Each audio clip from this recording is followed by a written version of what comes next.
Sooner fans, Longhorn Nation, welcome to episode 192 of the Bevo Podcast, the only podcast exclusively dedicated covering the greatest rivalry in college football, University of Oklahoma and the University of Texas. I'm here with my man, Kevin Miller. I am John Whitson. Kevin, we find ourselves at the best chicken restaurant in the world again. We're back. Like Texas after the 2018 Sugar Bowl. That doesn't even make any sense. Listen, we're back. The Chicken Shack on Route 66, our man Ed invited us back up. We must not have screwed up too much. Apparently not. My Tourette's was in order. I did not let any explicatives out or anything like that. So I think we're good to go. Shockingly, I think we're good to go. Kevin, thank you, Chicken Shack. Thank you, everybody, for having us back out. Kevin, I think you think I'm going to get on here and brag about the Oklahoma Sooners. You always do. You think I'm going to get on here and be amazed at the fact that we won that game 24-13, that we were physically dominant in that game, that we had an 8-minute plus drive to effectively end the game and put the thing to rest. I'll tell you right now that I've had time to think about it, I am not happy with the way we played football. I'm not happy with the win, but not with the performance. Is that what you're saying? Yeah, sure. I'm happy with the win against a 7-6 team from last year, against a freshman quarterback, against an offense that is seemingly inept. I don't know what we did defensively, but I don't think we're that good. I think Michigan is that bad. What did you think? Well, I agree with you, but I did not expect this from you at all. No, I'm not happy. I'm not happy. You are certainly not echoing what I've been hearing from the Oklahoma fan base. Oklahoma fan base has it wrong. Here's the reality. The reality is that we are a very good defensive team that was made to look even better by a piss-poor Michigan offense. I was really surprised. I mean, not terribly surprised, but I thought with this super talented quarterback that they had, I think we can both agree, right, that he is very, very talented.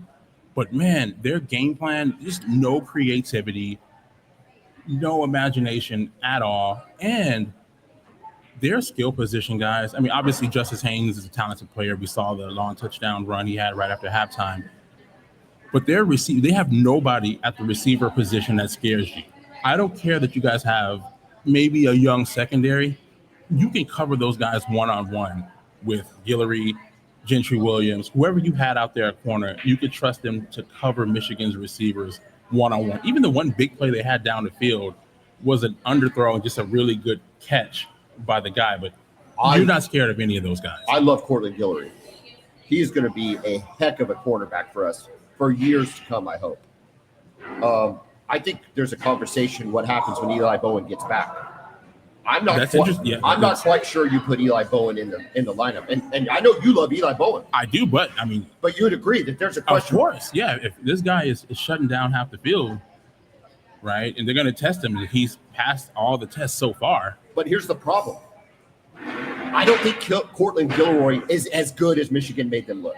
I don't think he is a lockdown All-American corner. That's what I think what we're both trying to say here is it's a good win, but we don't know. We still have questions based on how inept Michigan appeared to be offensively. Let's talk about what did look good. Let's be fair to what looked good. Of course. Oklahoma's physicality. Yes. We were the more physical team. The question going into Saturday was who was going to get pushed around. Yes. Can you handle Michigan's physicality, right? That's what they're known for. That's what they do. And the reality is Michigan could not handle our physicality. Correct. Exhibit A, one of the best hits I've seen from an Oklahoma defensive player in years, maybe since Perrion Winfrey took out Brock Purdy. Was it Brock Purdy he took out? It was. That was amazing. Was the hit that Kendall Daniels laid on Justice Haynes. Big time. I mean, he lit that dude up. He decleated him. And I mean, it looked so easy. He just wasn't for it. It's like, okay, yeah, the screen pass is coming. He knew it was coming. That was shot out of a cannon. How much of that is tape review? It is, yeah, correct. You had them figured out. You had them scouted. Okay, so that's number one. Physicality was number one. Number two, our blocking. Jared Canick blocked out of his mind. Did he not look like a real tight end blocking? Yes, and I can't believe it.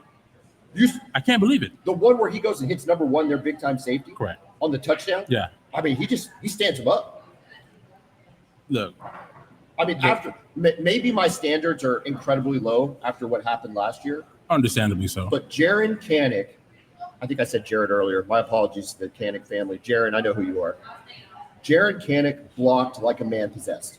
Correct. And then he looks like a legit tight end. Listen, I don't want to say this out loud. I don't want anybody to hear this. So mute this right now. Javonte Barnes blocked as well. Correct. He was a fantastic blocking back and made plays out of the backfield. Might have run the ball okay, especially out of the eye. Talk about things that look good. How about that eye formation? Well, we talk about what good coaches do, right? And the best coaches, they, tailor their scheme to fit the personnel that they have. So if we know that Javonte Barnes is not going to be dynamic going east-west. He is not. Then, okay. I think we all know that. I think I made that abundantly clear. We talked about this. Surely Ben Arbuckle. He's better running north and south. And what did you do? You put him in a position to run north and south, and he was effective. He was effective. Right? No one's saying he's Adrian Peterson. Look, he was effective. He went 6 for 24 for 4 yards. And that matters in this type of game. That matters. I agree. It matters, and he did his job. Correct. Right? We'd agree with that. Okay. Correct. And then last thing I've got here is John Mateer running.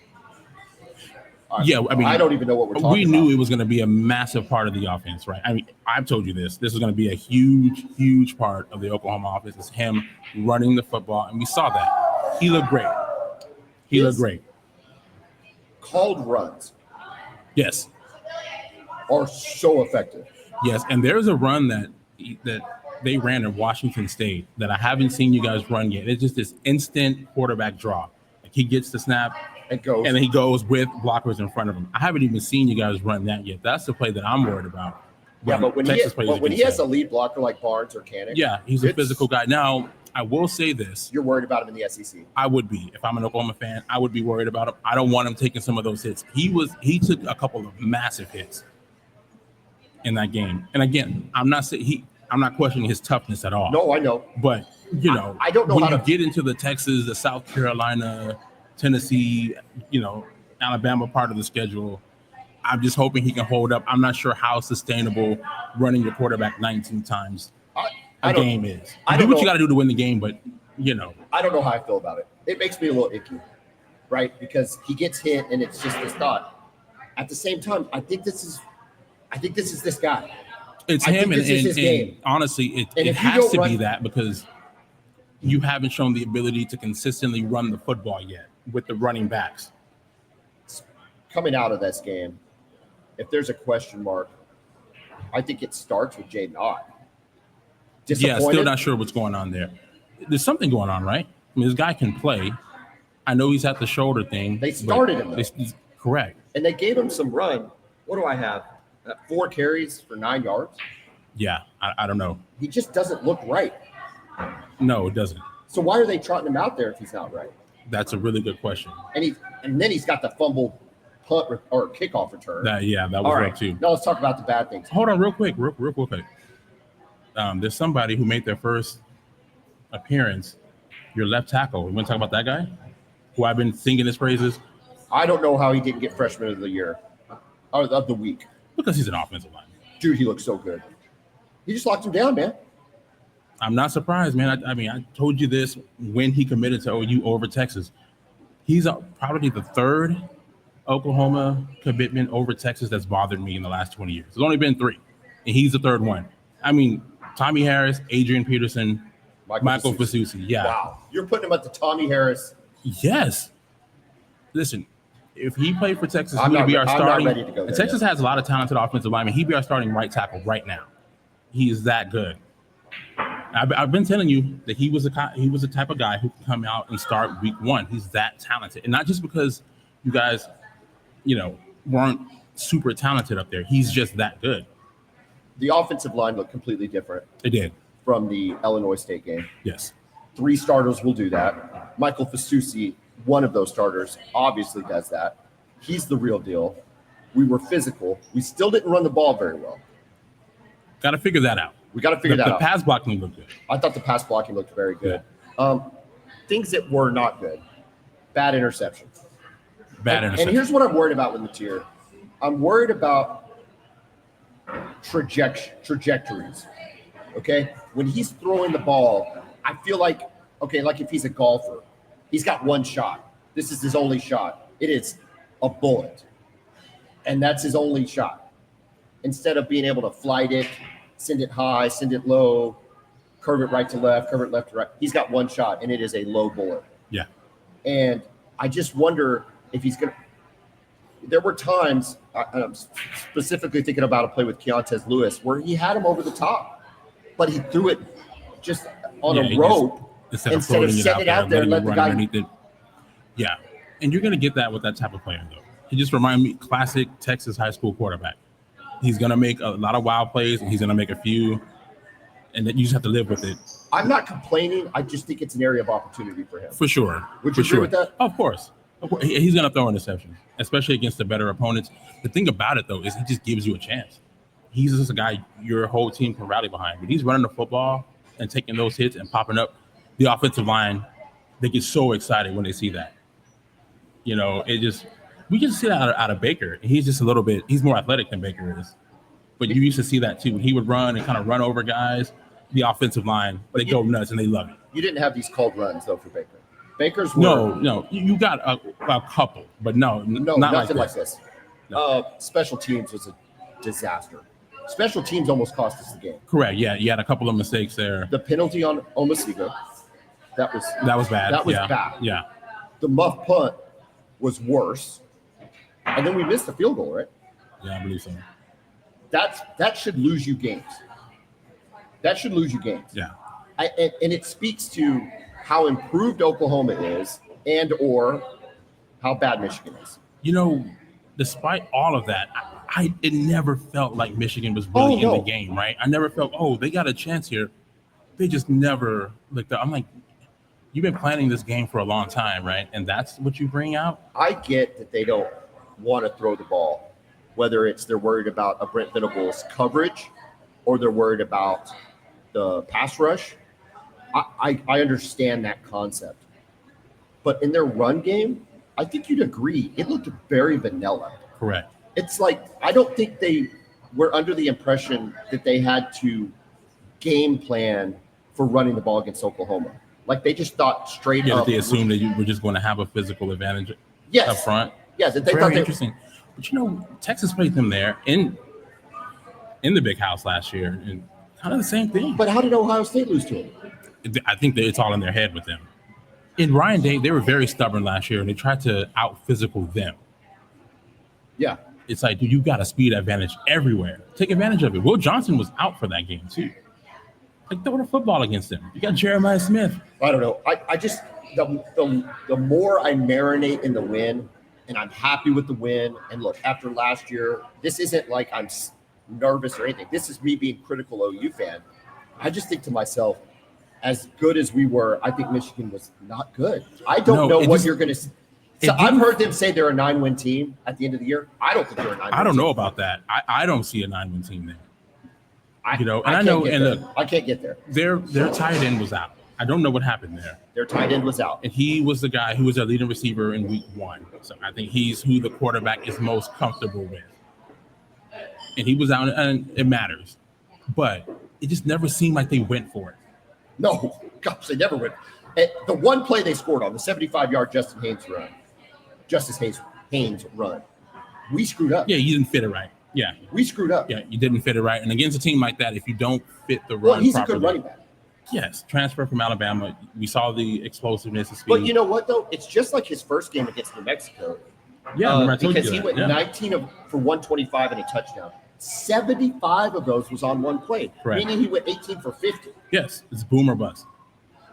I don't even know what the math is on 18 for 50. It's barely 3 yards to carry. Correct. I don't even think it is. It's barely over 2. Yeah. It's barely over 2. I mean, that's crazy, right? That was a stat line I wasn't expecting. But to your point, look, we were going to win the game the whole time.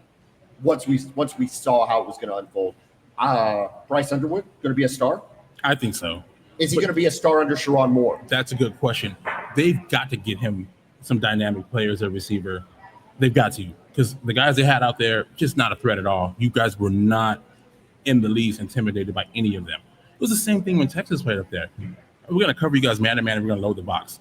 You can't run on us with 8 in the box. You're not, and remember, last year they had Mason Graham and Kenneth Grant. And they had Cole. That 3 first-round picks last year. What about on defense alone? Do you think we should have seen more quarterback run game, or do you think we would have just taken his head off? No, I thought he should have ran the ball more. I thought so because too. He was effective when he did it. Yeah, but you could tell he doesn't want to do that, or they don't want him to do that. Could be both. But he was effective. He's an athlete. He's a specimen too. I really like the kid. I think he's going to be really good. I have questions. But I don't think they I've got questions for a ton of questions. And so yeah, they could be looking at a rough season. And look, the jury's still out on Sharon Moore, right? He's an interim guy. He gets the job. Great opportunity for him. They really struggled last year, despite having, like I said, 3 first-round picks on that team. That Mason Graham, Kenneth Grant, Will Johnson, and Colston Loveland last year, and they lost those games. They lose all those guys. Let me ask you this. So last year, you could make the argument that Michigan, I know we're talking a lot about Michigan here, but as it relates to the OU game, you can talk about the fact that their offense was limited without a quarterback, but they still had a really good defense. I'm not quite sure how good their defense was. Me neither. And they did stop the run. I think we can agree they stopped the run, but I don't know if they stopped the quarterback run. I mean, Mateer still had 74 yards. Exactly. And they didn't seem to scheme up for it well. They lost contain on him a lot. They just weren't accounting for him. Seemed like, did you guys watch any film at all? So their game plan was interesting. Look, I think Oklahoma's going to be really good. My prediction holds at 10-2. Okay? But it doesn't change my prediction. Like, do I think we're going to the Natty now because we beat Michigan? No, and I don't think anybody should be thinking that. Because I don't know that – I mean, they were 7-6 last year, and I didn't see a lot more improvement. I think that's what sums it up for me.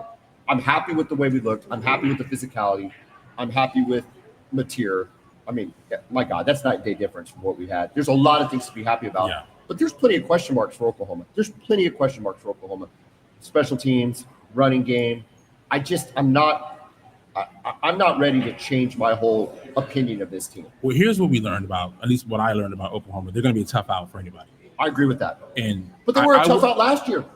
They were tough out last year without an offense. True, but I mean, they're not a team you can overlook. And I think last year at points, you could have overlooked them and still got a win if you played competent. You know, if you can just score a few points, you tell yourself you get 21 points last year against Oklahoma, and you feel pretty good about that. The University of Texas. We have to talk the University of Texas on this podcast. It is the Boomer Bevo Podcast. Whether you like it or not out there, Sooner fan, you got to know your enemy. You got to know what they're thinking. You got to know what they're planning.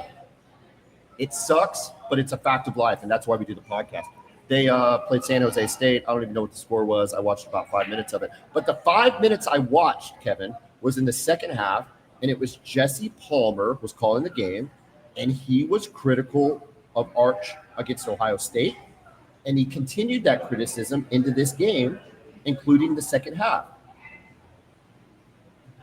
Was Jesse Palmer correct that Arch was lackluster in this game, or do you think the cobwebs have been shooken off? Well, I think the cobwebs are shaken off. But yeah, I mean, he's still a major work in progress. Would it surprise you to know he's older than John Mateer? No, not at all.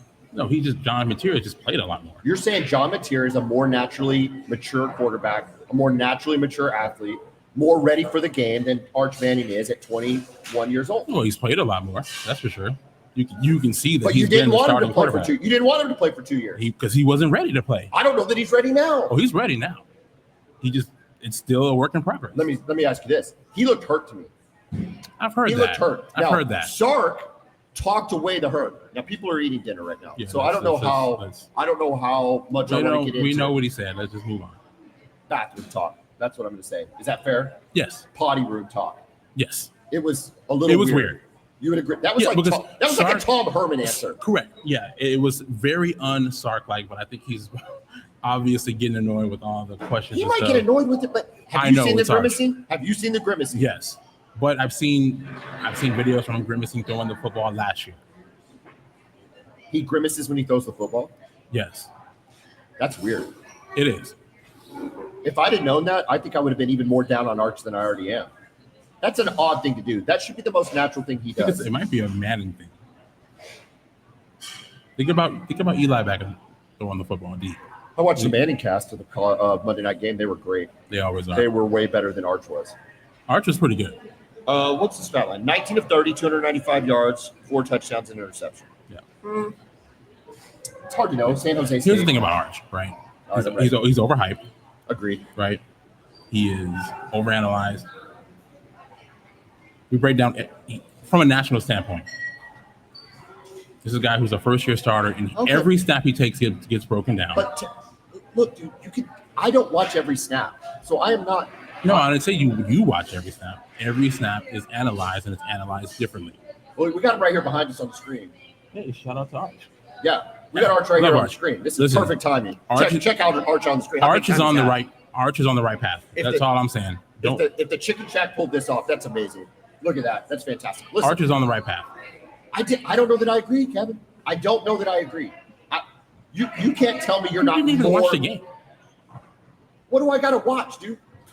He's grimacing when he throws. He's afraid to throw the ball. Oh, and really? when he was in a game against Ohio State, he was so inaccurate.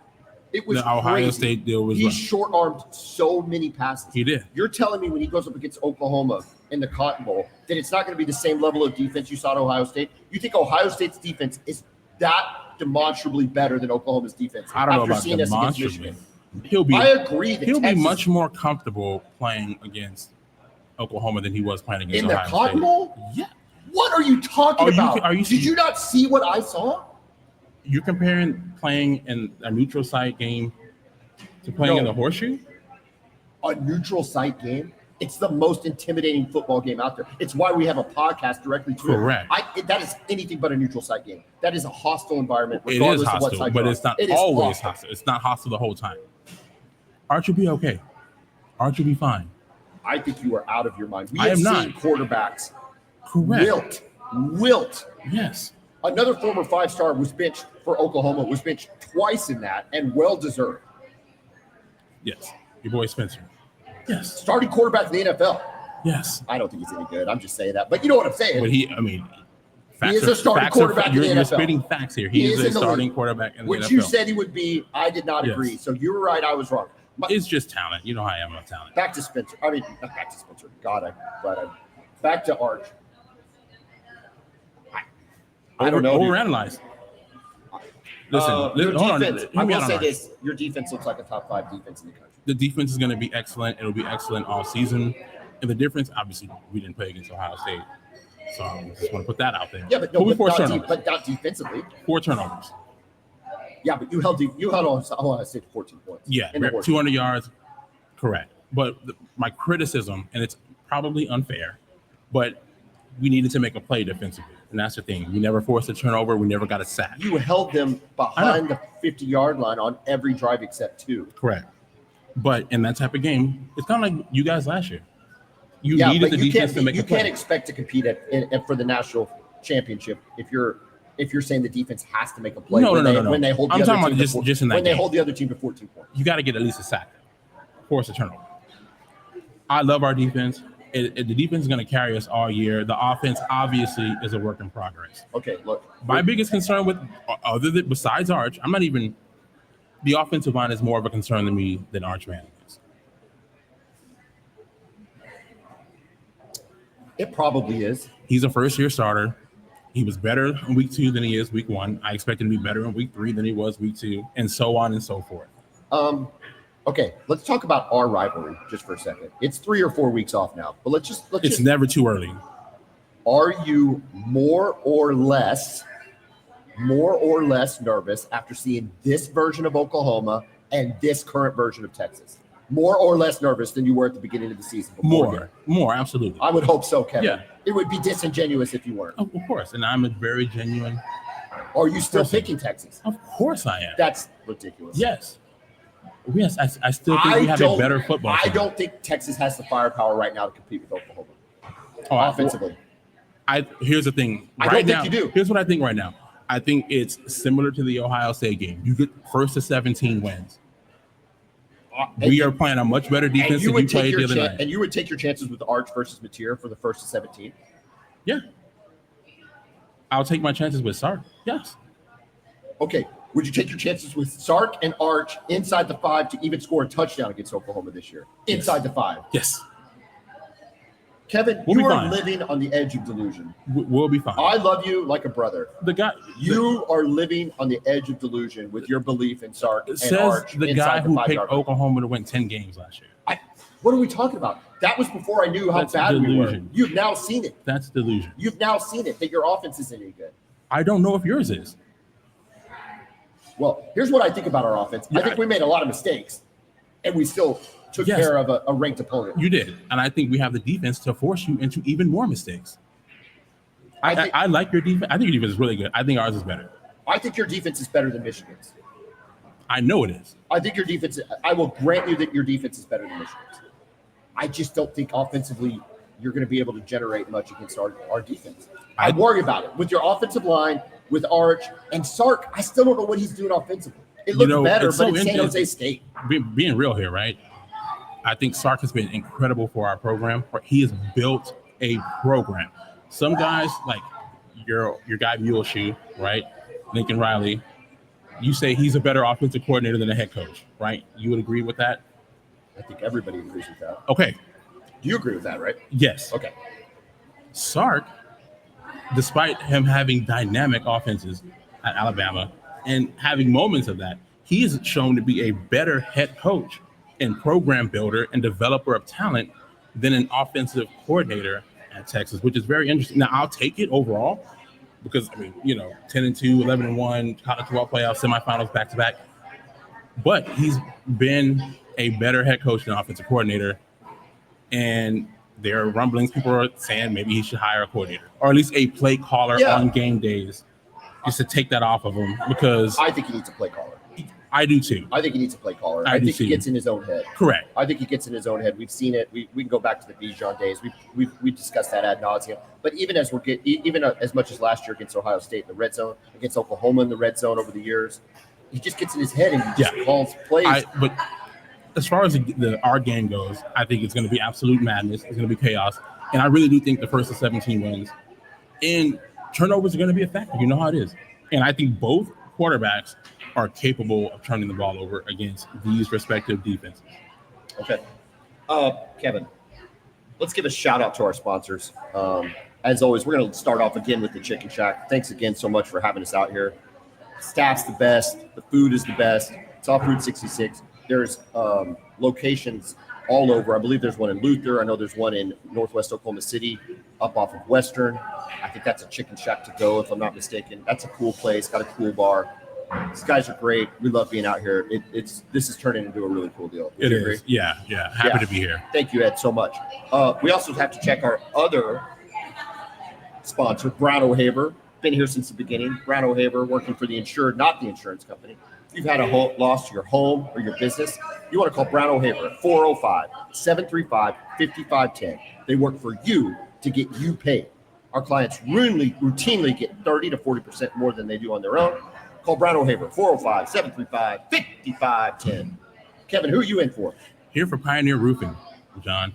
If you've had damage to your roof, or you think you may have damage to your roof, give Pioneer Roofing a call. They'll come out, give you a free inspection, let you know if you need to file the claim or what they can do to help you throughout the process of either getting your roof replaced or repaired, or they'll just let you know, hey, your roof is fine. You don't need anything at all. But just give them a call, 4054-5492712. 94712. Yes. Kevin, Oklahoma goes to Philadelphia to play Temple, Lincoln Financial Field, 11 a.m. on ESPN2. It'll be 12 p.m. Eastern time. Oklahoma is a 21.5 point favorite. The over-under is 51.5. I saw Temple last year. They got a new coach. Casey Keeler. You know what he's famous for? No, what is he famous for? The only FCS coach to win a national championship with two different teams. Oh, how about that? Delaware, his alma mater, and Sam Houston State. Pretty legit. Okay, yeah, that is legit. That is impressive. Well, he's the all-time winningest FCS coach. So legit, right? This is a guy that knows what he's doing. Through their first two games, they look much more improved, but they've been against nobodies. So their offense looks more dynamic. Their defense looks more sound, but it's just really hard to tell. I don't even have the names up front. They were very low-level teams. I think they might have been both FCS teams. So it's just hard to know. I just think 21.5 is really low. I thought so too. I saw that spread, and I was like, when I saw the over/under, and I mistakenly thought for a second that was the spread. Well, you heard what I just did. Correct. Yeah. And I'm like, 21. That seems lower. And I know it's on the road, but it's Temple. It's in Philadelphia, the NFL stadium. You guys will probably have just as many fans. Am I missing something? Based on the spread and the over/under, that puts the projected score at 37-15. I just can't see a scenario where Temple keeps it this close. Neither can I. Maybe they feel like you just, get off to a really hot start and then just kind of call off the dogs, put in the backups, run the football. But what is Vegas seeing though? I don't know. That's a really good question. Maybe Temple's better, right? Maybe Temple's better. Yeah, maybe they've got competent coaching staff. Competent coaching staff. Maybe they got some recruits in, a couple transfers. Those are all fine. Oklahoma beat Temple 51-3 with the worst offense in Oklahoma history. It was bad, yeah. Okay, and you knew it was bad that day. And it was bad that day. We saw it. We saw it. At 51-3, we walked out scratching our heads going, ugh, stop it. It was later confirmed at the Houston game the following week, but it was bad. This is not the same Oklahoma offense. No, not at all. The defense, by all accounts, is not missed a step. Losing Stutzman and Bowman hasn't necessarily affected us, that we can tell. I just don't know how Temple keeps this. Yeah, in their 2 games so far, UMass 42-10, and then Howard 55-7. I mean, those are great, but UMass and Howard. Correct. It's hard to know, right? Yeah. Again, and we've kind of asked this question, but I'm just curious why this game is even happening. Why at Lincoln Financial. Why the University of Oklahoma is going to play a road game against Temple, unless you're planning to start recruiting the Philly area. There are some guys up there, but TV. I don't know why TV so, man. SEC Network. I think the better overall. Or is it ESPN2? Is that what you said? ESPN2. Okay. I think the better overall bet for this game, if I was going to set a line, would be the attendance. Okay. So Lincoln Financial, home of the Eagles. What do you think they see? 80? They're not NFL 60, 65. Yeah, that's what. They're not ginormous. Yeah. They're very rarely are they big as college stadiums, right? So let's just say 60. What's the over/under on actual attendance at this game? 40, 45? Or are you thinking even that? To me, that's optimistic. Okay. I was thinking setting the over/under at 32.5. Okay. And probably taking the under. That's just me. Yeah. What do you think? Yeah, maybe 35,000 max. And how many of those are Oklahoma fans? I say at least half. Absolutely, right? Because it seems like an easier trip. I mean, I don't know. Are there any direct flights from Oklahoma City to Philadelphia? I know a lot of guys that are making the trip, though. It seems like an easy trip. Going to a big city is always easier than getting to a college town. Yeah, and you can go into so many different airports. Correct. And because it's East Coast. Newark. Yeah, you got. You go to Baltimore. You go to Newark. You can go into Atlantic City. I mean, I guess you wouldn't fly to Atlantic City, but you know what I mean. Yeah, correct. There's a lot so many areas that you could fly into. Yeah, it gives you a lot of options. Okay, that's all I got for that game. We'll see what happens. As far as things I want to see, what I would like to see is a running game. That might be my takeaway and look forward to every week. I hope not. I want to see a running game. Just because if you can get that going, then you can really start putting stress on the defense. Because right now, teams are going to start keying on material. They're going to start taking linebackers off the field. They're going to start playing a bunch of DBs and say, okay, we can stop your run game with a light box. So we're just going to focus on the quarterback run game and then covering the middle of the field. Yeah. And then I want to see a little more touch passing from material. Just change those launches, change those trajectories. Go when you need to go over the top, go over the top. When you need to zip it in. I think about the Satania drop on third down. Look, it hit him square in the hands. Satania needs to make the catch. Yeah. But he rifled that ball in there. He did. And how necessary was that? How necessary was it? I don't know. Should Satania make the catch? Absolutely.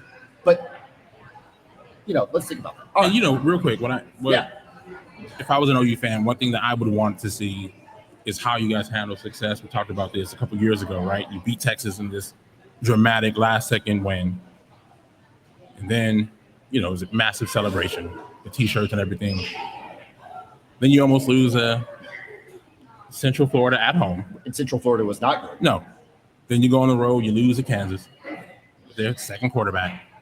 Then you go and you lose Oklahoma State. So can you be better at handling the success after a big win? Everybody's talking about OU. I mean, my feed of the podcast that I listen to, college football guys, they were all talking about John Mateer, Todd McShay, Josh Pate, all the people that we listen to, that I listen to. They're all over the Sooners this week. I think the coaches just have to show highlights of last year.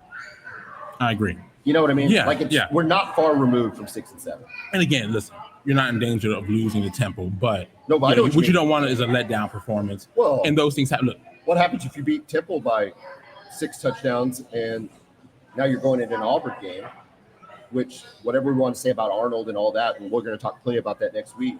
They've got dudes, right? They got dudes. They've got a lot of talent on their team. And I think they've got more dudes than Michigan does. And again, they're more talented than Michigan, right? This is who? Auburn? Maybe not at quarterback. Oh, yeah, no, they are. Yeah. Maybe not at quarterback, but everywhere else. Yeah, especially at receiver. My goodness, you're gonna have to cover that game. You have to cover. And I'm speaking this as a Texas fan.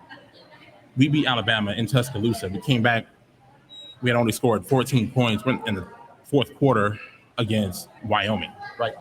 You know, so you just get really, really up on yourself and then kind of lose focus on your next opponent. Well, hopefully they listen. Hopefully they listen kids. to the first 10 minutes of their podcast and they brought down to earth. What do you think? Hopefully, yeah, we gotta have to direct message it to all the team. I think so. Texas hosts the University of Texas El Paso. They still the Miners. They are.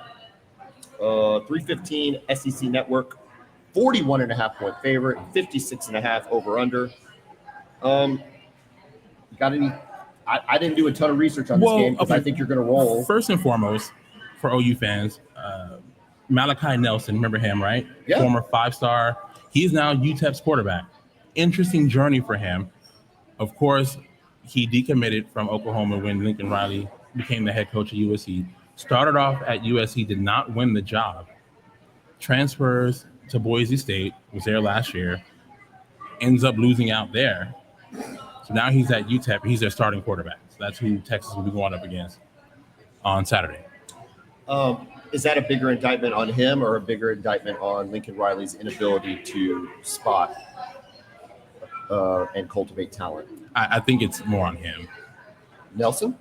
I would think so. I mean, we could say what we want about Lincoln Riley, but he's been pretty good at the quarterback position. Well, let's talk about that. Now, are you talking about the identification of recruitment or the development? Both. Let's talk about it. Okay. He didn't recruit Baker Mayfield. He did not. He developed him, though.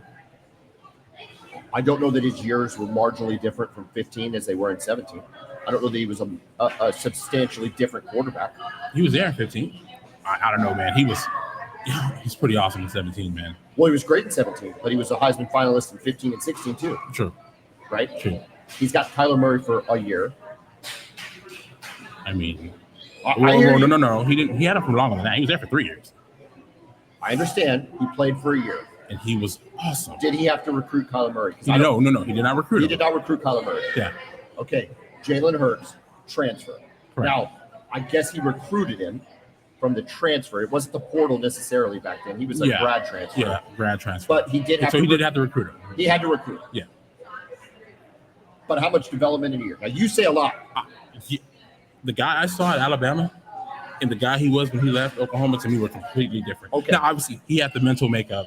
That was already there. Even at Alabama, he came into Alabama and we've seen what he's as a leader. But we agree. We've also seen the level of improvement he's had in the pros from year one. Yes, but I mean his development as a passer from before that to that year, I think it just answered a lot of questions on, is this guy actually a quarterback at the next level? Okay, we knew he was a guy that everybody liked. Okay, you know what? I'll give it a check mark in the box for development on Jalen Hurts. Strong.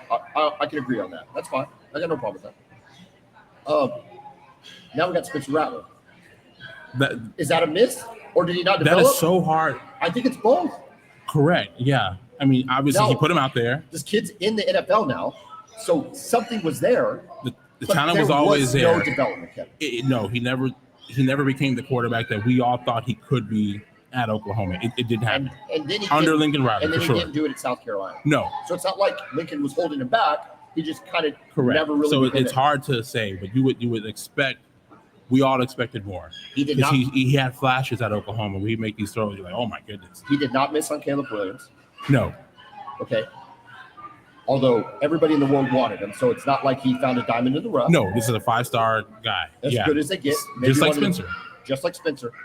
But would you agree, over his period of time at both Oklahoma and USC, he was not developed? It's hard to say. They went right? 7-6. Hold on, but like he definitely regressed his third year. His second year, he won the Heisman Trophy. His first year at USC and lost twice to Utah. And Utah was really, really good. But yes, I'm not excusing that. Okay, but he regressed. The third year was bad. It just didn't look right at all. And then his next quarterback's Miller Moss. Yeah, who's transferred. Correct. And then who won the job over Malachi Nelson, another guy who he recruited. Yeah. So you see. Yeah, I do. I think that and I think. And now I think Lincoln's performance and legacy is being borne out that maybe he's not the guy that we all thought he was, especially at US. We're seeing that USC. Correct. Yeah. It's just interesting. I don't even know how we got all. Oh, because Malachi Nelson's your quarterback. Okay, There you go. There's your Lincoln rant for the day. You got to get one in. Is there anything we can learn from this game? You play Florida next, correct? Yeah. No. You don't. You even have another game. Yeah, we have another. Florida, right? This is okay. We're considering this our preseason right now. We're getting this. We got to get this offense up to speed. This offensive line's got to get going. We got to start running the ball more effectively. We look pretty good doing it against Ohio State. Not as good last week. The passing game was much better. We had 4 touchdowns. Jack Andrews looks awesome. Parker Livingston looks awesome. Right? But we need Ryan Wingo to play better. He has not been great so far this year. Also, defense has been great. They force turnovers. We also need Colin Simmons to get going either. He has not been great so far this year. I think he's pressing. I think he's trying too hard. He's trying to show everybody why he was named a preseason All-American. He's doing too much. Against San Jose State, offsides twice. Yeah. It's like, dude, you have the best get off in the whole country. You don't need to do it. So you don't need to jump outside. Not against San Jose State. No. Even against, you're beating Georgia's offensive line off the snap last year. That's how talented you are. So just be yourself, relax. Same with Wingo. He's trying too hard. He dropped a slant that probably would have gone for a touchdown. He's so eager. So guys are still settling in. So we just got to keep growing and get Arch and this offense really clicking before the Florida game. So the Florida game is what day for you guys? It's the week before the Red River Shootout. So okay, October 4th. So we get Kent State and y'all get Florida. And we get Florida at the Swamp. Let's talk about Florida. Let's go. We're gonna pick the OU game. We're gonna pick the Texas game. Let's talk about how our picks went. A little bit of recap because we didn't do a show on Sunday. You know why? Because Kevin and I have lives. That's why. And sometimes lives take over. That's okay. We didn't get a chance to recap. Let's just do a quick recap of last week, including our picks.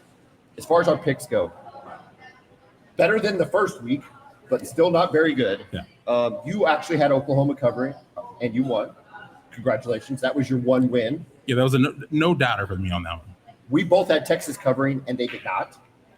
Loss for both of us. Yeah, thank you to our young running back for fumbling in there, heading into the end zone. Iowa State was exactly what we thought it would be, exactly what the bettors thought it would be. They gave Iowa State a 3-point spread. Basically, they were the 3-point favorite, and they won by 3. I think you had Iowa, and I think I had Iowa State. Not Iowa State. We both had Iowa State, and it was a push. That game is it's the same every year. It's the same every year. Yeah. You could literally take a broadcast from 2014 and play it next year in the second week of the season, and it would be the exact same game that would actually be played in real life. You couldn't tell the difference. No, it's what you get from those two teams. Iowa State every was year, averaging 49 points a game. Correct.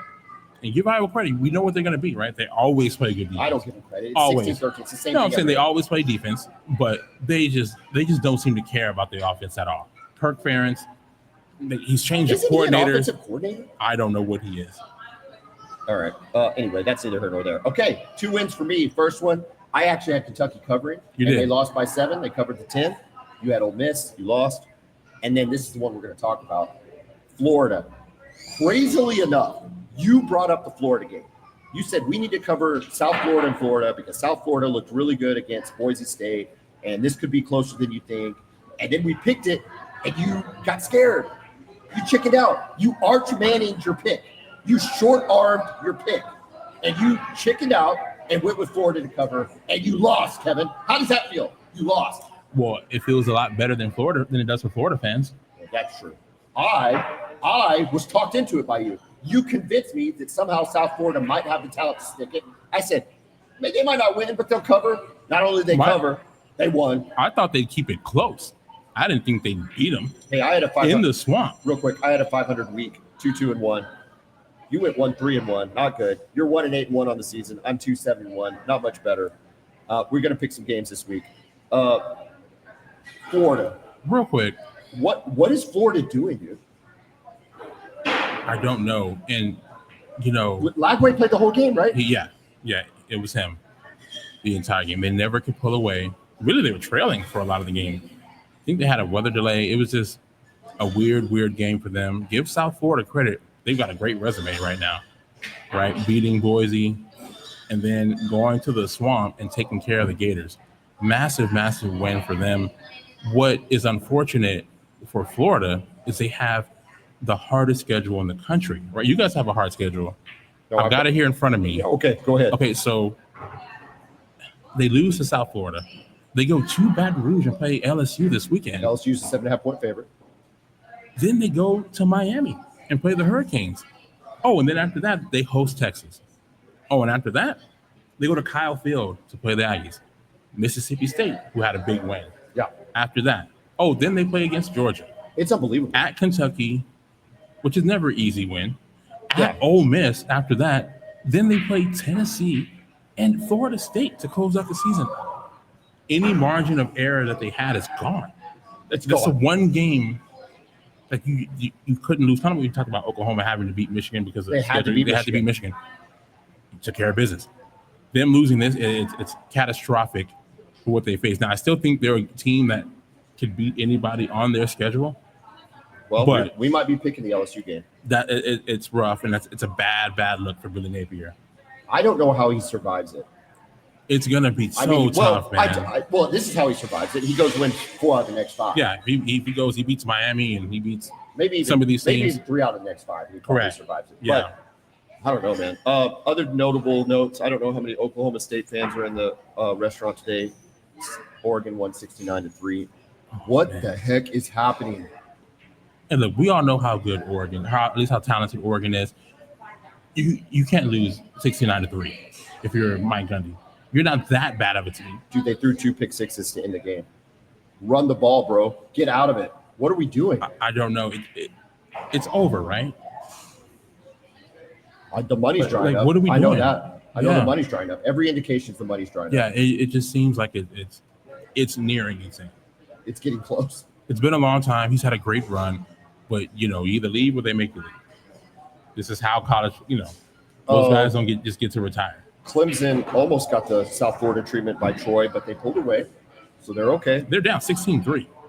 And Mississippi State with a huge win over Arizona State. Massive win. Does that speak to Mississippi State or does that speak to Arizona State? Well, I think it's a little bit of both, but if you're Arizona State, if you're the team that we think you are, with that super talented quarterback, you need to go win that game. I know it's a big raucous environment. They got the cowbells, but when you've got a guy who we're talking about as a potential Heisman candidate, when you've got a receiver like Jordan Tyson, you expect him to go and win that game. But give Levy and that staff credit, right, for making those plays down the stretch, and they got it done. Brendan Thompson, both of our former player, Brendan Thompson, getting the big touchdown pass to win the game there. Mississippi State fan was pretty excited. They were pretty excited. You have to be. The way that their program has been, even under Levy last year, it was a struggle, but I saw some signs there, at least from them offensively last year. So, and again, I don't know how they're going to end up. It's hard to say. They're in the SEC. They've got a tough schedule, too. They got Alcorn State and Northern Illinois for their next 2 games. So they could start off 4-0 before they get in the conference play. Do you still favor ASU to win the Big 12? Yes. Why is the Big 12 so bad? That's one of the questions I have on here. Why is the Big 12 so bad? You know what? Really, when you look at the whole country, have you seen a team that you feel like is necessarily head and shoulders above the rest? Oregon looks good, but I don't know, man. Something about so far this season, I have not seen offenses have not been great. There are no giants out there. No. There are no giants. And this is a result. It's a result of the transfer portal, not NIL, the transfer portal. 100%. Because think about this. If you look back in the 2010s, teams like Alabama, they've got 5 stars, and then they have another class of 5 stars, and they're just waiting, getting developed, getting stronger. Then they get on the field, and you're just continuing this cycle of dominance. Yep. Now, those 5 stars who are on the bench, they're out of there. Yeah. I'm going to somewhere. They're looking at these rosters. Oh, look, they've got an opening at receiver. I can go here. Well, and it's always what we talked about, too. It's always what we talked about in terms of the SEC, like in Alabama. It's the depth at defensive line. Yes. It's not just they got 3 good defensive linemen. They got 7 good defensive linemen. Yeah. And somebody gets hurt or they roll them in or whatever. Well, that's starting to get chipped away. Like you said, that's that competitive. Their starters might still be Alabama starters. Right. And we're using Alabama as the example because I think maybe they're one of the prime examples. Yeah. I mean, look at their running game. We've talked about the running game struggling. They lost Justice Haynes. I mean, example one of why your running game might be struggling because you lost a 5-star running back to Michigan. Yeah. So I think that I think not only is there a lot there, I think it is that. And I think Oklahoma under Nagy is really positioned to take advantage of the portal. So I think we've got a really good scouting program. We've seen what it's done with Mateer, but jury's out on Ott, clearly. Yeah, jury's out on him. But, with Dominic Williams, we know what that can do. Kendall Daniels looks like a stud. Which, good for him. I've been a fan of him since the recruiting process. Yeah. And he's shown flashes, had a lot of injuries at Oklahoma State. Yeah, I also think, I think him under Jim Knowles would have been pretty good, though. Yeah. And his freshman year was under Jim Knowles. Yeah. And he was really good. Yeah. So, different coordinator. And then again, he did battle injuries. So, it's good to see him. He looks pretty legit, though. He does. He's what we thought he could be. I really, really like him at the Cheetah. I don't know what that's going to change when we go get some more pass-happy offense. Yeah, and it's good for him, too, because, he's fits that mold. He was always kind of a linebacker safety hybrid. Yeah. 6'4", 210 pounds, kind of big for a safety, especially in modern college football. I love it. So he looks good so far. All right, let's take a look at week 3. Oregon Northwestern's a Big Ten game, 27.5-point favorites. Clemson, Georgia Tech, only a 3.5-point line on this. Is that game in Atlanta? It must be. Yeah, it is. Yeah, well, I mean, man, Clemson's offense, for all the criticism that Arch is getting, man, Cade Klubnik. Dude, you love Cade Klubnik. I do, and here's what I'm saying. Look good if you're listening out there, Kevin has now been wrong on Cade Klubnik and Arch Manning. Well, first of all, would you agree with that, Kevin? That you've been wrong on both? No, I think we can all agree. No, we know who the ball guy is on this show, and it ain't you. I'm winning the picks this year by 1 game. 2-7-1. We'll see how it ends. 2-7-1. It's a long season. No, you're 100% right. Their offense doesn't look right. It reminds me of Clemson 2 years ago when their offense didn't look right. Yes. Under DJ Ugalwalaya and everybody else. We thought they had something going last year. And they did, but maybe they'll get it going. They kind of maybe are one of those teams that build, but you shouldn't have to be building against this level of competition. It's okay to lose to LSU. Yes. It's okay. Michigan might come back from losing to Oklahoma. It's okay to lose to Oklahoma. It's okay to lose to Ohio State. Yes. It's really not okay to be in a game with Troy. No. And not just in a game trailing 16-3 in the second half. That's not okay. No. You came back, you won, fires put out. But anyway, you got to get going. And we all know what Georgia Tech's about. Yeah. Right? That's not I wouldn't want to play them. No, dude, they almost beat Georgia last year. They should have beat Georgia last year. Georgia last year. Yeah. They should have beat Georgia last year. Yeah. And having to tackle Haynes King over and over and over. Indiana. I'm good. Indiana plays the Indiana State. Oh, come on, Larry Bird. It's not Sycamores. Sycamores, okay. Thank you. No line. Wisconsin at Bama. Bama's 21.5-point favorite. I think we'll know more about Bama if they win convincingly. I think absolutely. If they win by 10, I think we raise our eyebrows. Yeah. I think how does it look? Yeah. How does it look? I think we have a continued eyebrow raise. Yeah. I want to see how the offense looks. They should have Ryan Williams back. But if they don't run the ball well against Wisconsin. Yeah. They were pretty. What's that coach name? The guy I'm talking about, right? He was at Ohio State. It's Fickle, right? Yeah, Luke Fickle. Hasn't really gone the way we hoped it, or he hoped it. Wisconsin fans hoped it would go for him there. He's wondering if he should have stayed at Cincinnati. Correct. He had things rolling at Cincinnati. Yeah, and he could have probably been really good in the Big 12. I agree. I don't know that he can hang in the Big 10. No, he should have waited on. You know what I mean? Yeah, I think he regrets not waiting on an even bigger job. You got to wait for the right one. I think Wisconsin's Like one of Kirby those Smart deals. did. I think Wisconsin's one of those deals. Who was the coach? Bielema? Yeah, Bielema was there, and then even before that, Yeah, Paul Chris.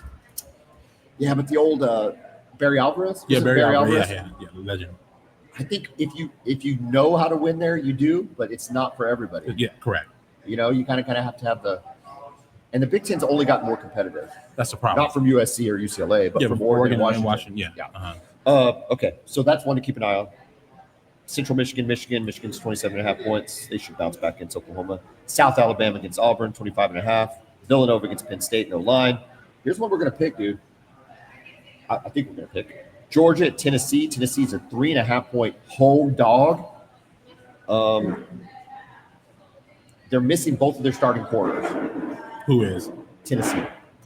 But I like their quarterback better than Nico. I agree. I think they upgraded. It looks better. I think they won the trade. They have absolutely won the trade.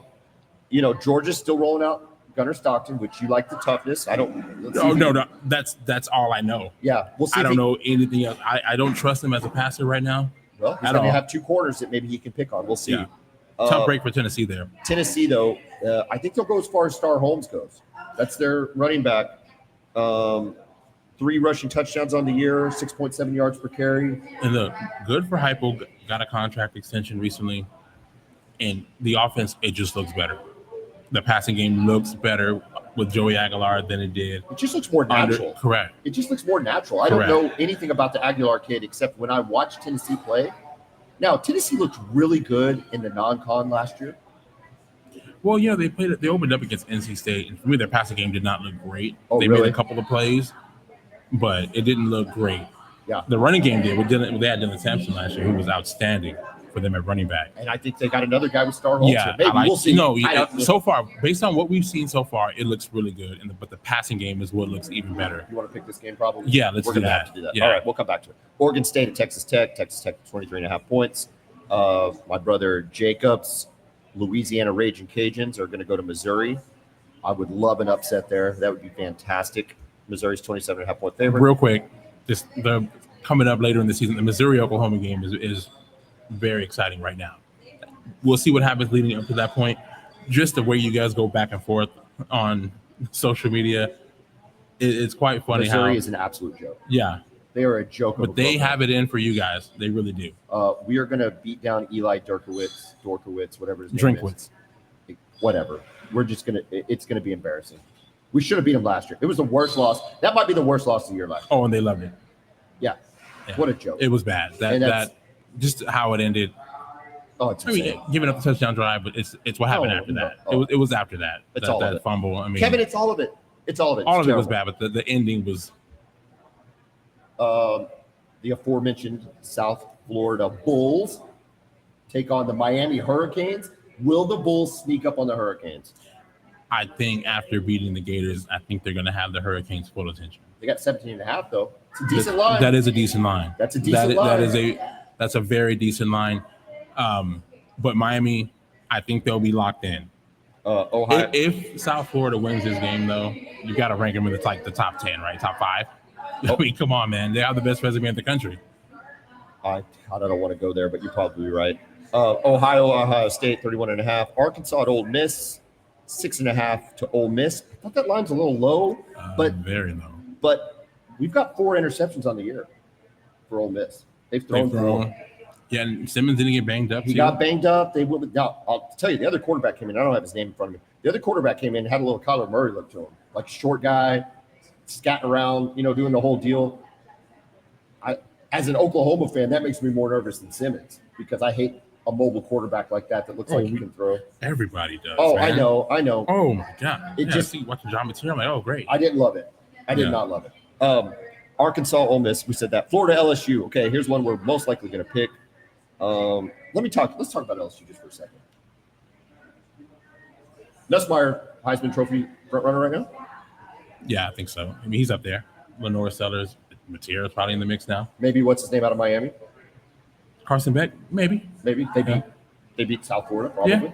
Yeah. And they've got they've got some big games coming up. Do you trade Mateer for Nussmeier if you're an Oklahoma fan? I don't think so. I think he's better for what you guys are looking to do offensively. Do you trade Arch for Nussmeier right now, just this year? Just this year, if you said, hey, if we had Nussmeier over Arch. At this exact moment, yeah. Right now. Kevin Miller hates Arch Manning, loves Garrett Nussmeier. Is that what we're saying? You gotta stop with this stuff. I thought that's what it's. I just asked the question. You answered it. If I wanted to say that, I would just say it. Okay, you heard it here, folks. We'll probably pick that game. Does Notre Dame go 0-2 against A&M? They're a 6.5-point favorite in South Bend. Yeah, that's fascinating to me. The thing about Texas A&M is their offense looks competent this year. Their passing game looks competent. They brought in two guys from the transfer portal. Marcel Reed, right? Marcel Reed, still the quarterback. But they've got two receivers now, KJ Concepcion from NC State, and they brought in Mario Craver, and it looks different. I'm just saying, so far, based on what we've seen, it looks different. Are you smelling upset? What's the line again? 6.5. Well, A&M hasn't beat a ranked team on the road since 2014. So that's what they have going against them. We'll pick it. Let's pick it. A&M has not had a winning road season minus 2020 since 2014. I literally just said that. Did you include the 2020 comment? No. 2020 they won. They had a winning road record. Oh, no. You said road record. I'm sorry. What did I say? Is that what you said? A road record. Oh, okay. No, we said different things. What I said is they haven't beaten a ranked opponent on the road since 2014. Correct. Yeah. That's correct. But my statement was. Okay. Sorry. I thought you said the same. No, that's all. You're okay. A winning road season. Okay. Since 2020. But if you drop off 2020, which was a weird COVID year. COVID year where nobody's in the stands. Weird. And, yeah. I mean, I don't even know what we're talking about. Everything about that was weird. Since 2014. History's against them there. History's against them, but it's a new program. It's a new second-year coach. Notre Dame's quarterback didn't excite me against Miami. Miami. I thought he was pretty good. Really? Yes, I liked him. I thought he made some good throws for being. This is his first. Excuse me. These were his first snaps. I don't know. I listen. We like Notre Dame. Both. We do. We love Marcus Freeman. What I was more confused about is that their lack of running the football with Jeremiah Love. Not good. Not good, Kevin. They just didn't give it to him hardly. And this is not. We talked about some things that Sark has done over the years with Bijan. No. He didn't even have the first 2 or 3 drives. He didn't have a carry. No, it's weird. I mean, Sark's not doing that. He might do it He might do it in the red zone. Well, the red zone. He might do it on the 5-yard line. But we're not going to start the game off like that. Vandy at South Carolina, 5.5 points to South Carolina. This is actually a decent matchup here. Vanderbilt. We know with Diego Pavia, he brings toughness. He's one of those guys who, Mateer is like that. The guys just rally around him, and he just gives you a chance. No, I like both these quarterbacks. I think Lenore Sellers at home is going to be too much. I love Lenore. I think awesome. Beamer's slowly building a steady program. I don't know that they're ever going to compete for the SEC championship. Correct. I don't. Yeah, it seems very unlikely just because they're never going to recruit to the level of a Georgia, a Texas, even Oklahoma, Alabama. But that's fine. The fans are cool. You win 10 games at South Carolina, like Steve Spurrier was doing. That's great. That's great. I think it could be Steve Spurrier. Yeah. I agree with that. Yeah. And if you can recruit guys like he's got Lenore Sellers, who wasn't like the biggest recruit, but getting like a guy like Nick Harbor and Dylan Stewart, you get a couple of 5 stars mixed in. I think what you want if you're South Carolina is to beat the teams you're supposed to beat and steal 1 or 2 games a year. Right. And you do that, you're going to have a pretty good season. Yes. And now that it's an expanded playoff, you can sneak in. Yeah, they weren't far from it last year, right? Right. And the thing about it with South Carolina, and think about when Spurrier was there, the guys they recruited, Lattimore, right? Marcus Lattimore. Yep. Jadeveon Clowney, guys like that. They're starting to do that now. Guys like Nicholas Harbor and Dylan Stewart, you get those 5 stars in there. There's a lot of talent in and around South Carolina. So if you can keep recruiting, especially on defense, and have a quarterback like that, you have a chance in every football game. Especially the way they play special teams too. It's Beamer. We saw that game against Virginia Tech. game-changing punt return. Yeah. So, yeah. Okay, we got to pick some games. We've got OU versus Temple, Texas versus UTEP. I'm assuming Georgia, Tennessee. Other two games. What do you want? Let's go with the South Florida, Miami. Really? Okay. Yeah. Are you going to pick your boys this time? Or are you going to chicken out again, Kevin? We'll see. Are you going to chicken out? Or are you going to Arch Manning short arm it this time? Hey, man, listen, man. I hope everybody's hearing me say that. Oh, Kevin short armed it like Arch Manning. You just wait. Your wife's not paying attention to me. Really setting up. Deep in conversation right now. That's all right. Yeah, she tunes you out like I do. That makes sense. You should be used to being tuned out. All right. You like A&M Notre Dame? You like Florida LSU? Or you can Clemson Georgia Tech? Oh, man, let's do A&M. Okay. Wow. I don't know that I was prepared to pick that game, but I think we need to pick it. I think you're probably right. That national landscape, that's probably pretty important. Let's start with OU Temple. I think we both got them covered, right? Yes. Texas UTEP. I'm going to say no cover. I'm going to go the opposite. I think they're going to. You're going to say Texas covers? covers? I think they're going to just get a little bit better offensively and be able to do that.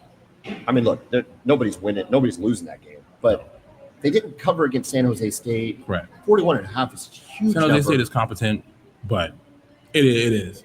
It is a huge number. That's a huge I just number. think they got a good coach. I'm not going to try to pronounce it. The old Navy coach, San Jose State's coach. Oh, really? Yeah, the one who won all with those Malachi games. Nelson. Yeah. Maybe No. I'm saying he was San Jose State's coach. Oh, okay. So. Oh, yeah. They're competent. Yeah. They're a competent team. Kind of like when I said when you guys play Illinois State, they're on the FCS, but they're still a competent football team. That's fair. Okay. Yeah, that's how I felt about San Jose State. Like they'll be in a bowl game this year. UTEP no. Let's go A&M and Notre Dame. 6.5 points in South Bend. This one's fascinating, right? And you can make a legit argument for either team, but Notre Dame, I think this is one they have to have. They had a bye week after week one, which is really, really strange. They're gonna be ready to go. I think they win. I think they cover. I think they cover late, but I do think they win and cover. But I think A&M will play well. I think Notre Dame wins. A&M covers. Okay. I think Notre Dame wins. A&M. You can make a really legit argument for that. I'm interested to see if you're right. If they get Jeremiah Love engaged in the game, and then what A&M skill players look like against Notre Dame. My concern for A&M, and again, this is 1 week, but when they played UTSA, they gave up a lot of rushing yards. I think they gave up over 200 yards rushing. Yeah. 75-yard touchdown run. You can't do that against Notre Dame and win. No, and we know Jeremiah Love can go, right? If they give him the ball? Correct. But we know he has the speed. He's a physical runner with the speed to take it to the house. Okay, you called out South Florida last week only to not pick them. They're going to Miami. This could be a pretty big-time game. It's two ranked teams. Miami wins this, and dude, they've got one door inside the college football playoff. I'm going to say Miami covers the 17.5. Got it. I don't want to be right about that. I don't want to be right about it. I would love South Florida to win. I would love South Florida to win. I'm starting to really like this South Florida team. I'm going with the Canes to cover too. Oh, my God. Just because I think what they did last week and beating Florida, a talented Florida team in the swamp, now they're going to have Miami's full attention. They're not going to be able to sneak. They might have snuck up on Florida. They're not going to be able to sneak up on Miami this week. And I really like what I saw from the Canes in their first game. I think Miami wins and covers. I hope I'm wrong, though. I hope it's a fun game. The SEC matchup of the week, Georgia versus Tennessee, defending SEC champion, going on the road to Neyland Stadium. We've got Joey Aguilar. We've got Star Robinson on the other side. We've got Kirby Smart coaching it up with Gunnar Stockton, and we know what they're about. We might not know all the names on Georgia's team, but we know the defense is going to be stout as ever. This will definitely be the best test Tennessee's faced. Tennessee's a 3.5 point dog at home, right? Yes, a 3.5 point home dog. Are you willing to go out on the limb and say Tennessee upsets Georgia? Okay. No. I think. Kevin, you are such a chicken. What? You are such a chicken, dude. No, man. I go with what I see, right? I really like Tennessee. I like Josh Heupel. I like what he's done with that program. I think that what we've seen when these two teams play each other is Georgia is just a little bit too physical for them. They're too big, they're too strong, they're a little bit nasty. I think that's the case. I think Georgia is really going to establish their running game. They hadn't run it well up to their standard the last couple years. I think they're getting back to that. I think they have just enough offense to beat Tennessee. I picked Georgia to win the SEC championship until they're beat. So I love Georgia. I love what Kirby Smart's about. I mean, I think he's a weirdo. I've talked often about he might be the biggest butthole as far as a coach to the referees I've ever seen. He's obnoxious, okay, but effective, right? You'd agree with that? Oh, absolutely. And they are, including Ohio State defending champion, they're still king of the mountain, at least in the SEC. I'm picking Tennessee to win the game. Okay. I'm picking Tennessee to cover and Tennessee to win. I think it's going to be an offensive game. I think the transfer portal, I don't know if it's hurt Georgia or not as much as it has other teams, but I think Tennessee with Aguilar might have found something. I am nervous about this Tennessee team. As far as the fact that Oklahoma has to play Tennessee later, there's a part of me that wants Georgia to go ahead and beat them down, so I kind of can feel better about that game. But right now I'm a little nervous. I'm going with Tennessee to win. Hey, that'll be great. It'd be fun to see. You want Tennessee to win? Yeah, that'd be great. Just because, I mean, I think they lost 8 in a row, 7 or 8 in a row. I think they can. They can beat them. They can beat them. Yeah, but will they? Again, if they can stop the run and make Gunnar Stockton go and beat them, can he do it? Can he do it? I think if this star kid can run for Tennessee, that's what I'm saying. I think if he runs for over 100 yards, they win the game. If they get into a shootout, I mean, I like Tennessee that. 100%. Right? I guess we'll see how good Georgia – because Georgia hasn't played anybody yet, right? No. Even close. No. They have not at all. Okay. Let's see. Georgia so far, they have played, Marshall and Austin Pay, whatever. 28-6, by the way, over Austin P. That's what I'm saying.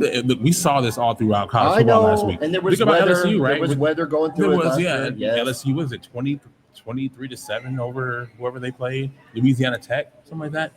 Clemson, just weird stuff. And again, part of the reason I'm saying I don't know if there's that one dominant team, which means it's wide open for anybody. But you think, you still going with Georgia? I'm still going with Georgia. Okay. But I hope Tennessee wins. I don't think it's ever a bad pick to go with Georgia to cover. Yeah. Okay. Let's talk. Let me ask you this. Now, we might not be picking this for our particular we're not records, but we're in the LSU and Florida. Where you at there? LSU. It's tough, right, for the Gators? Yeah, it's in Baton Rouge. In Baton Rouge. Yeah, LSU, it's a night game. It's in Baton Rouge. LSU's already played competent competition. They've been tested. Nussmeier, at least from what I've seen, it's still a better quarterback than Lagway. We both love Lagway. Yeah, we love Lagway, but he's still. Again, it's a work in progress with these guys. It's a work in progress, and this is how it works. Guys just don't come in. It's the Trevor Lawrences of the world. That is so rare. Nussmeier's a lot further along. Yes. I think LSU's defense is better this year, which makes me nervous. It is. And Harold Perkins looks like Harold Perkins again. Yeah, and so if LSU's got a defense, I still think Brian Kelly might find a way to screw it up. I just don't think he screws it up against Florida. And it's a revenge game, right? Florida beat him last year. Yeah, and man. What time is that game? Is it it's a night game in Baton Rouge. Yeah, good luck. What are you doing? Yeah. Good luck. I would take LSU to cover, right? You would take them to cover? What's the spread? 7.5. Yeah, I would. Is that right? Yeah. Yep. Florida's got to run the football. They got the offensive line and the backs to do it. They've got to run the ball well. Through Florida? Yes. I don't know, man. It sucks. I want Florida to be better this year. Me too. Because I would love for y'all to have 2 losses coming into Dallas. Yeah. And I thought maybe there was a chance. Well, I'm not writing them off yet. I'm just not. Oh well. And here's the thing. Maybe I'm writing them off as a team that could have a 9-win season, which would have been tough with their schedule. But you think there's enough talent there for them to upset 1 or 2 teams? I think they have the talent to beat anyone on the schedule. That includes Alabama, Georgia, and Texas. Who did they piss off in the SEC offices? Ooh. I mean, Oklahoma got a horrible schedule too. I mean, look, Texas. What do you play? 2 ranked teams left. Oklahoma and A&M. Is that the only 2 ranked teams you got? Now that Florida's unranked. That sounds about right. Yeah, at least as it stands right now. Yeah. I mean, that's unbelievable. Oklahoma, 8 of the next 9 games are against ranked. You got, SEC. yeah. I mean, that's why it was so pivotal for you guys to beat Michigan, because that schedule is tough. And that's the thing. And then next year they're going to the pod system, so Texas misses out on the reverse schedule. You know, I was actually excited about that schedule. Oh yeah, I'm sure. Just like every Texas fan, you were excited about that. I was. Kevin, come Here's the on, thing. dude. Like for Oh, my example, God. us playing Ohio State can't on the deal with it road, today. I'm not upset about it. Look, dude, It's fine. you're so lucky I'm at freaking Buffalo. What Or, I are mean, you gonna do, the man? chicken shit. I'm gonna go crazy. No, I'm not. Nothing physical. Look at me. You think I'm gonna do physical stuff? No. I'm just saying you're nuts. I'm saying you're losing your mind. I'm saying I don't want to go crazy at a restaurant about how crazy you're being. You wanted to play that schedule. Nobody at Austin wanted to play that schedule. Yes. And it worked. Congratulations. Oh, we wanted to play it. No, you did not. And now you get the pod schedule. Dude, you might not even have 2 ranked teams next year. You don't think so? Oklahoma and A&M. Those will probably be the only 2 teams in your pod you play. There's only one other team, right? In your pod. That's what I'm saying. Everybody else might be not unranked. Okay. You might get Vanderbilt, Arkansas, I don't think they're gonna Mississippi give us. State. I don't think they're gonna give us the same teams we played. Oh, really? I don't think that. Oh, really? Let's think just see what happens. Let's just see what happens. Something think tells they me you might not have Tennessee, Alabama, Georgia. Who's gonna be in the other pods? We know who ours are likely gonna be. No, we're not in the same pod, though. Oh Are we? yeah, y'all. Will you be in the same pod? How many teams are in each pod? 4, right? I guess we'd be in the same pod. So it'd be Missouri? us. Either Missouri or Arkansas, I bet. Yeah, Probably Arkansas, right? yeah. That'd be interesting. They put us in different pods. Could they put you in a different pod and then play a rivalry game? I think so. I mean, they found a way, no matter what the schedule is, to keep the rivalries. Auburn and Georgia play every year, despite being in the East and West when they had that format. Tennessee and Alabama played every year, Right. despite them being in the East and West. So, what's been so weird about the SEC scheduling though is the fact that A&M has only played Georgia one time since they've been in the SEC since 2011. I mean, I could see a scenario where it's OU, Missouri, LSU, and Ole Miss Okay, in a pod. so that would leave Texas, A&M, Arkansas, and Vandy, or Kentucky. Oh, see, I don't want that. I know you don't, but I that's want what another it's gonna team. be. If they do it that way. I'd rather have LSU in a pod. I think we're gonna have LSU in a pod, but not if it's Texas. If then it's gonna be OU, Texas, A&M, and Arkansas. If that's how they do the pods. But if they split us up and we stay like a rivalry game, but we also have a pod, then I think But the Missouri thing gives you the old Big 8 more of a. I don't want to say it's not a rival. none of us want Missouri. It's not. I know you don't. Yeah, it's not really a rival because you guys have always dominated them. I think a lot's been talked about today, Kevin. You've thrown a lot out there for the fans, and none of it's been very good. Hey, listen, And the fans know. I hope you're not proud. I hope you're not walking away from this I'm podcast proud of your performance. Extremely proud. You've said that you'd rather have Garrett Nussmeier than Arch, and then in the same breath, you said that you'd rather play OU schedule, which we both know. What first one might be true. I don't know. The second one we know is not true. Hear me out on that real quick. You want to do it because you're a football fan. Correct. You are a football fan, and all kidding aside, I know that about you. Yeah. And I know that when you came to the SEC, you wanted to play Bama. Yes. You wanted to play Ole Miss. Yes. You wanted to play LSU. Yes. Yes. Not every year. But can you explain why you haven't played any of them yet? No, I can't. I don't make the schedule. Here's the thing. I can explain it. I'm gonna pull up Texas' schedule, right? And I don't live in Austin. I don't live in Texas anymore. It's an awful home schedule. It's Correct. a terrible home schedule. Here's our home schedule. Just San Jose State, UTEP, Sam Houston, Vanderbilt, Arkansas, and Texas A&M. Awful. It's not awful good for anybody. It's awful. It's great for our chances of making the playoffs, yes. Yeah, but Right? I mean, that's like a Big 12. Can we get Tennessee? I'd love to play Tennessee. Ole Miss, Yes. Tennessee, Ole Miss, Correct. South Yes. Carolina. And again, I'm not here, but that's a bad home schedule. If we had Ohio State it's at a home, bad that'd be home one. schedule. That would at least help.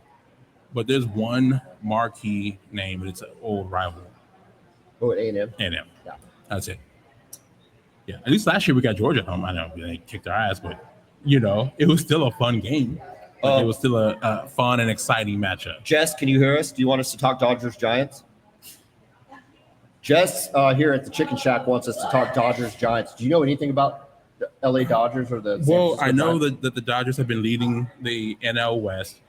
They've been in a dogfight with the Padres. The season's almost over, so we'll see. See how it ends. Jess, does Barry Bonds still play for the Giants? Okay, that's all I knew. That's all I had for you. All right. Well, the Giants have been struggling. I think are they last in the are the Rockies in the NOS? Let's pull it up. Okay, Let's pull it up for Jess. Jess doesn't seem like she knows. The NL West. Let's see here. Standings. No, they're in third. Okay, not bad. Okay. They're 2 games over 500. They're all right. Yeah, not bad. They're 7-3 in their last 10. They were winning the World Series like every other year. They win 3 in 5 years at one point. Absolutely. So you see, they got that, and she likes Buster Posey. Shout out to Buster, great player. Yeah, Buster Posey's good. Yeah, Even I know who Buster Posey is. Yeah. But yeah, so Jess, you want to break up a wedding? You want to break up a marriage? Jess wants to break up a marriage. Of Buster Posey? Jess, this is shocking behavior. Wow. Buster Posey's wife is never going to eat at the Chicken Shack if she knows this is coming for her. That's fantastic, Jess. Thank you for being a good sport. Kevin, this has been fun as always, right? Always, man. Thank you to the Chicken Shack for hosting us. And we look forward to doing it again, hopefully. I love the Chicken Shack. We got 2 days. Look, the nice part about this week is Oklahoma gets a breather from a big game. We both get breathers, we hope, we think.